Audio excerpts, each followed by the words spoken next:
হচ্ছে যে আমি ১ম এই বলব যে মেয়েদেরকে সবচেয়ে বেশি সহজ হচ্ছে যে অনলাইনে হ্যারাসমেন্ট করা। এটা আমরা খুব সহজে করতে পারি। কারণ হচ্ছে তখন একটা মেয়ের মনোবল নষ্ট হয়ে যায়। যখন একটা মেয়েকে নানান রকমভাবে হ্যারাস করা হয়, তখন একটা মেয়ের মনোবল এমনিতেই আ অ এমনিতেই তার কমে যাবে। তো সেই ক্ষেত্রে অনেকের দেখা যায় যে ফ্যামিলির ইস্যু গুলো যদি আমি একটু বলি, তখন একটা মেয়ের ফ্যামিলিতে কি পরিমাণে একটা মেয়ে তো সাফার করে। পাশাপাশি হচ্ছে তার পরিবারটাও হচ্ছে সাফার করতে শুরু করে যে হচ্ছে মানে সমাজের আমাদের মধ্যে এখনো ওই যে সমাজতান্ত্রিক যে ব্যবস্থা রয়ে গিয়েছে, মেয়েদেরকে কিছু একটা বললে হচ্ছে আমরা সেটা নিয়েই শুনতে থাকি। কিন্তু আমরা যাচাই বাছাই করি না। ওই জিনিসগুলোই হচ্ছে নিয়ে আ নানা রকম বাধার সৃষ্টি হয়।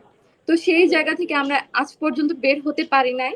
আর যে সাইবার বুলিং গুলো হচ্ছে এটার এটার জন্য হচ্ছে আমাদের যারা আছে আমাদের এখন তো ক্ষমতায় আছে আমাদের আমাদের ছাত্র উপদেষ্টারাই।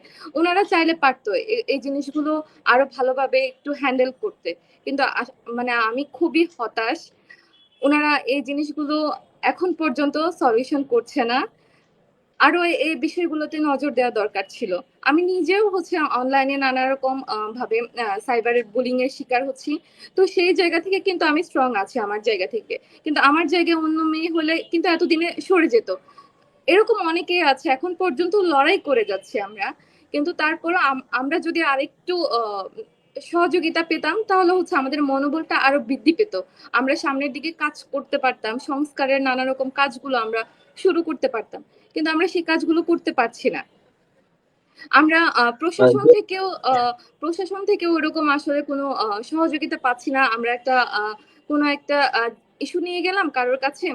তো উনারা হচ্ছে আমাদেরকে ওইভাবে সাপোর্ট করে না।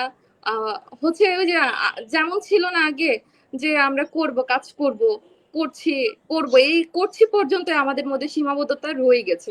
কিন্তু আমরা সেই জি, যেমন আ ছিল যে হচ্ছে অভিযোগ করলে আমরা এটার ব্যবস্থা নিব বা অভিযোগ এখনো হাতে আসেনি এই ধরনের কথাগুলো বলে।